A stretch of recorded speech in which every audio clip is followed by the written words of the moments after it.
Absolute Batman just annihilated the worst kind of group in the world. Peak fiction incoming. The newest issue of Absolute Batman is finally here, and I got a good feeling that you guys are gonna love this one, because this isn't just any Absolute Batman issue. This is an Absolute Batman annual issue drawn by Daniel Warren Johnson. So with that being said, let's jump into the issue and break it down from start to finish. So initially we pick up in the past at Bruce's childhood home, where his father was reading a newspaper article about a recent bombing that took place that was committed by a group of extremists. And upon Bruce asking him why these people would do such a thing, Thomas expressed that he wasn't exactly sure. So Bruce asked him if there was a way to make these people stop doing stuff like this, but once again Thomas was uncertain and stressed that he didn't know how to fix the world. But what he did know was that he was a great teacher and could make a difference in every single one of his students' lives, so hopefully when they reached adulthood, they wouldn't make the same mistakes that these people were making. But wanting to lighten the mood, Thomas would then set the news article aside and ask Bruce what he was gonna do when he grew up while messing up his hair. And that's when we get a mesmerizing glimpse of the future, where Bruce is standing above a pile of white nationalists while also wielding a flamethrower after using it to burn down one of their buildings. Now you're probably wondering how he got caught up in this situation in the first place. Well, our story then takes us to the beginning, with Bruce heading towards a small little town known as Slaughter Swamp. Upon his arrival though, he was caught off guard while driving past an encampment of immigrants, so he put his truck in park for a few moments so he could observe what was taking place, and noticed that there were a couple of priests inside the camp handing out plates to everyone there. And this put him under the impression that the immigrants were in good hands, so instead of sticking around, he got back onto the road until arriving to a local pawn shop. Once he made his way inside the pawn shop, the owner indicated that he had everything that Bruce requested: explosives, modified rubber bullets, and so on and so forth. But wanting to make sure he wasn't responsible for any casualties, Bruce would then ask if the gear he was purchasing was non-lethal. According to the owner though, his supplies packed a little more punch, emphasizing that they weren't quite non-lethal,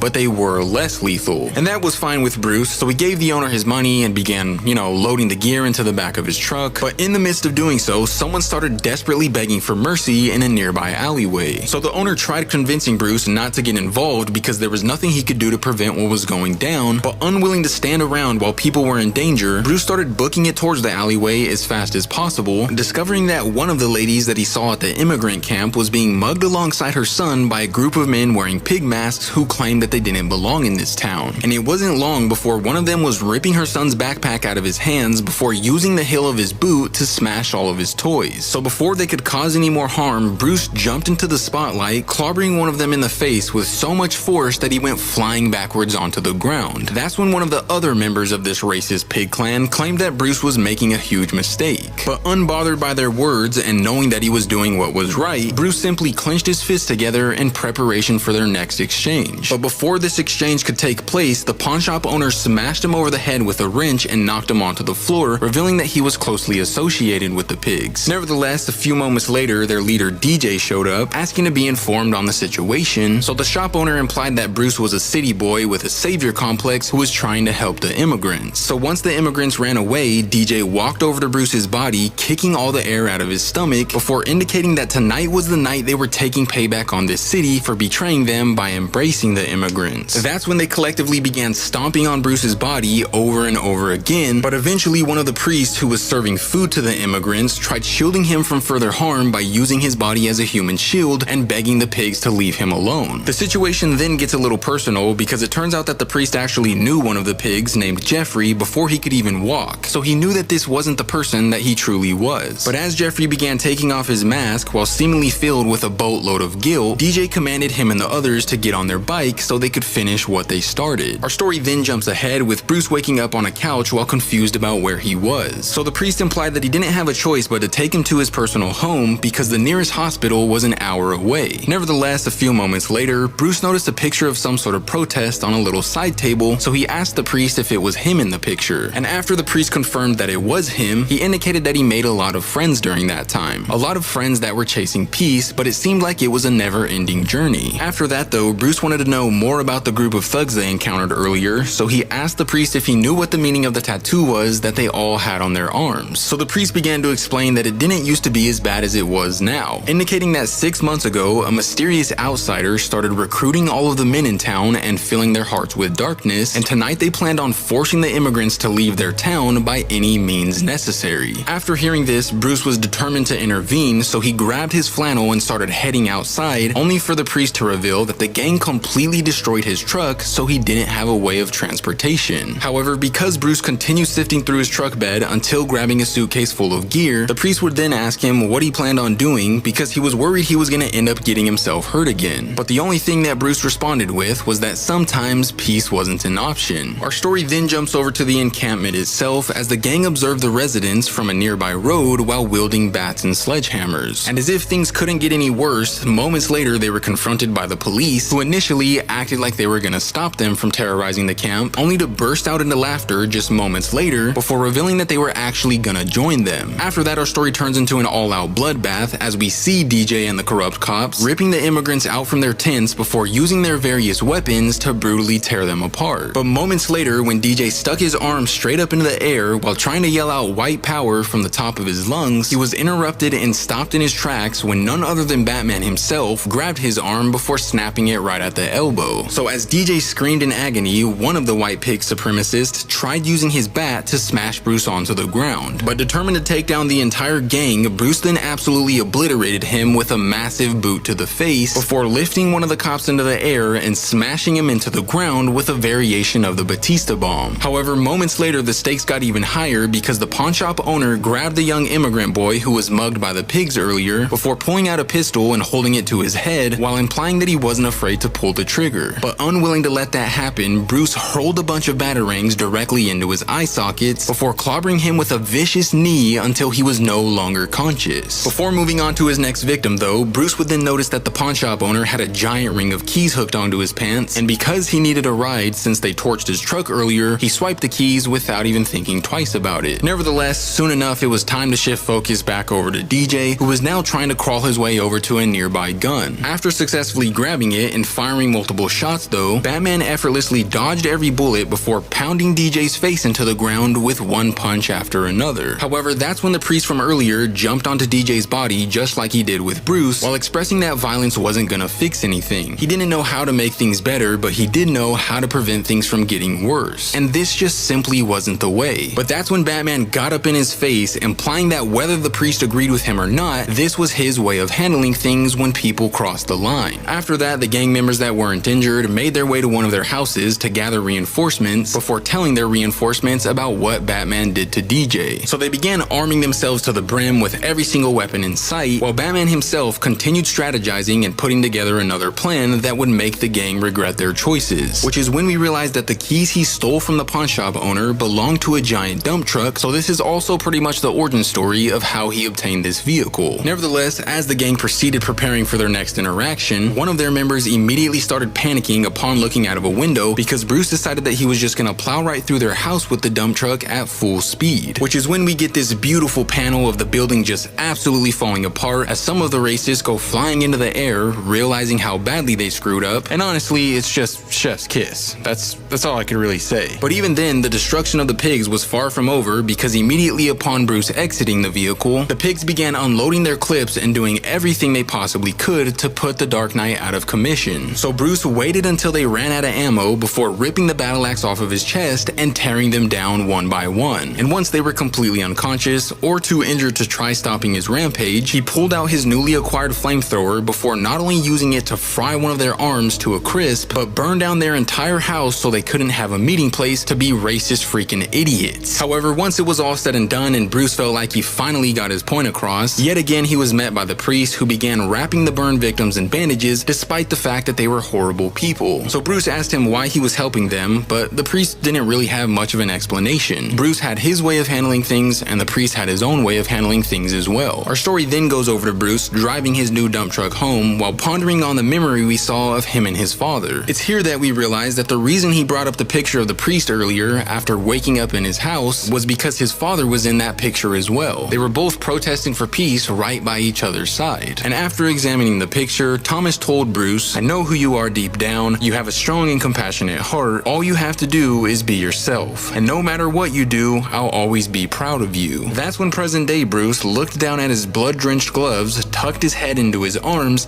and probably cried. I don't know, it looks like he cried. But sadly, that's when our issue comes to an end. But if you guys want to see what happens with Absolute Batman next, let me know in the comments down below, and also let me know what you guys thought of this issue. I thought it was super fun, super cool. And did you guys guys see the reveal of Absolute Joker?